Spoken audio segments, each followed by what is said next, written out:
पाकिस्तान इस टी20 world cup में बहुत कुछ कर सकता है, मगर पाकिस्तान गलत टीम खिला रहा है। ये कहना है इंग्लिश टीम के ऑलराउंडर मोइन अली ने।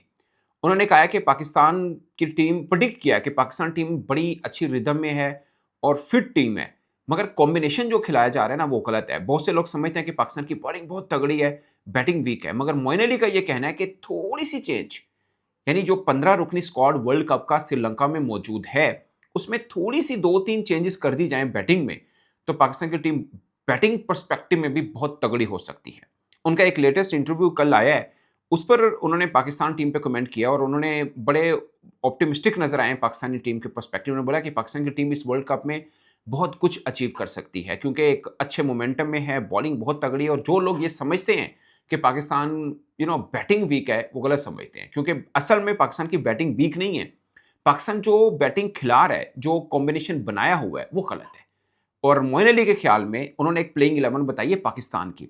उनको ये लगता है कि ये प्लेइंग 11 अगर वर्ल्ड कप में खेली, खासकर भारत के खिलाफ खेली, तो अब रिजल्ट देखिएगा क्या डिफरेंट हो सकता है।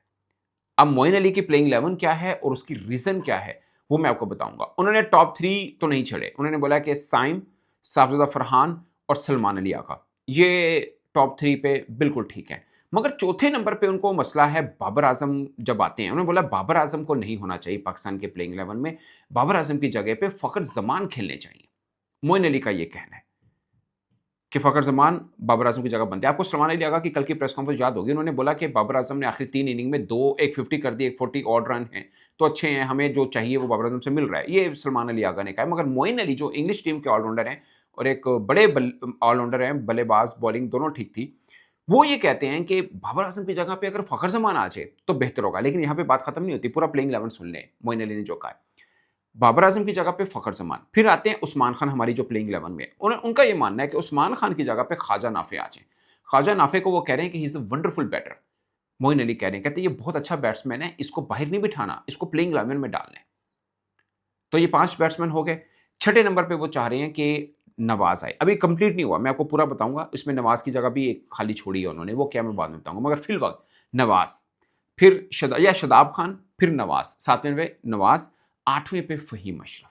ये उनका पूरे का पूरा बैटिंग ऑर्डर है। अगेन ऊपर साइम अयूब, साफजदा फरहान, सलमान अली आगा, फ़खर ज़मान, ख्वाजा नाफ़े, फिर शादाब खान, नवाज़ और फ़हीम अशरफ। कंप्लीट, कोई मिस तो नहीं कर रहा मैं? ओके। अब आते हैं बॉलिंग में। एक तो अबरार और उस्मान तारिक तो हो गए, ये उनकी प्लेइंग 11 है, ये 2 हो गए। अब एक फास्ट बॉलर रह गया। उन्होंने कहा कि सलमान मिर्ज़ा एक्चुअली में शाहीन से ज़्यादा अच्छी बॉलिंग कर रहे हैं।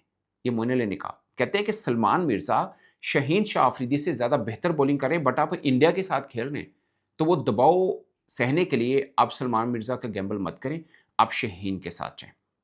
फिर उन्होंने नसीम शाह की तारीफ़ की कि पिछले 5-6 माह में नसीम शाह ने बहुत अच्छी बॉलिंग की है।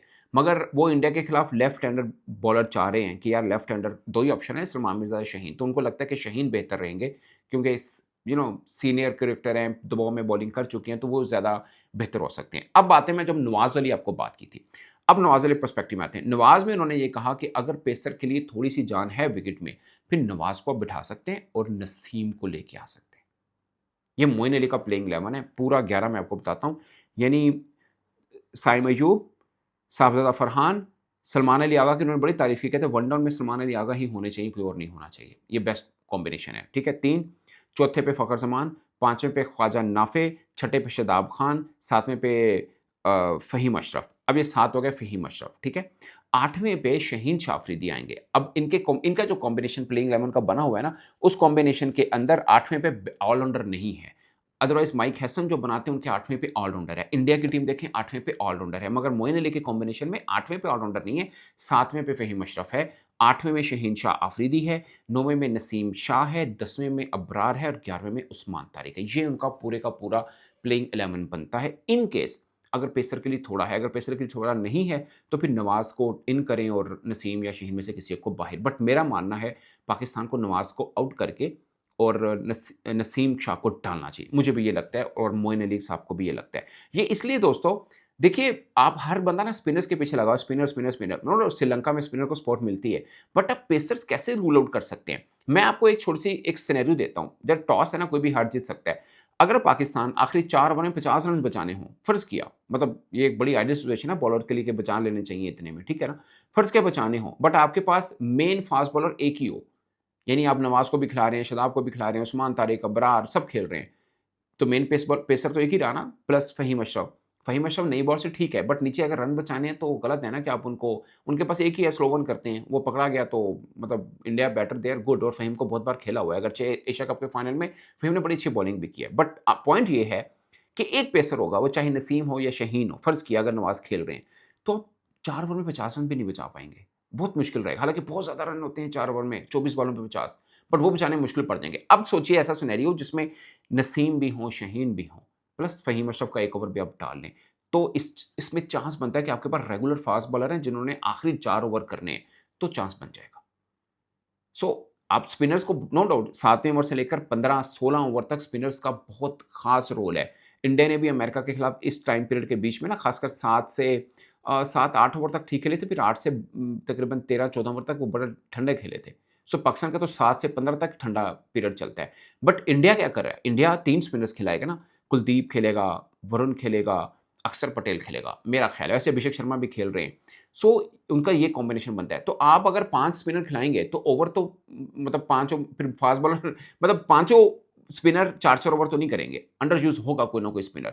सो नवाज़ को बिठा देने में कोई हर्ज नहीं है। मुझे लगता है क्योंकि 6 लेफ्ट हैंड बैट्समैन हैं, नवाज़ इतने इफेक्टिव नहीं होंगे। हाँ, बैटिंग का थोड़ा-सा एक आपको थोड़ा-सा कमी फ़ील होगी नवाज़ की, बट इट्स ओके। मुझे लगता है कि नवाज़ या फ़हीम या कोई भी 8वें नंबर पे जब बैटिंग करने आएगा तो कितनी बॉलें रह जाएँगी। So it's okay. It's okay, I think so. एक रेगुलर बॉलर डाल देने से फ़ायदा होगा, ख़ासकर जब आप डिफेंड कर रहे होंगे। अदरवाइज़ आप बीच में जितने मर्ज़ी स्पिनर तगड़े डाल लें, आखिर आखिर तक जाता है मामला, फिर मुश्किल रहता है अगर आपके पास रेगुलर फ़ास्ट बॉलर ना हो। ये मुझे भी लगता है कि नसीम, शहीन दोनों होने चाहिए। At least 2 regular fast bowler plus Faheem Ashraf. India का कॉम्बिनेशन क्या है? पांड्या, बुमराह और शिवम दुबे। अगरचे उनका भी रेगुलर फ़ास्ट बॉलर एक है, बट क्या करें, पांड्या इज़ मतलब he is equal to a very good fast bowler. Pandya 145, 142, 140 की आराम से बॉल डालते हैं। सो उनको पास एज है, हमारे पास ये नहीं है, अनफॉर्च्यूनेटली। सो ये सिचुएशन है और उनका भी आप एक्सपेक्ट कर सकते हैं। अगर फ़ास्ट बॉलर के लिए कुछ हुआ तो अर्शदीप को वो ड्रॉप नहीं करेंगे। बट मेरा सिर्फ़ ये है कि कुलदीप पाकिस्तान के खिलाफ वो खिलाते ही खिलाते हैं। सो ये एक चीज़ है। इस पर दोस्तों अपनी राय कमेंट की सूरत में ज़रूर बताइएगा। मेरी तरफ से इतना ही, इजाज़त दीजिए। अल्लाह हाफ़िज़।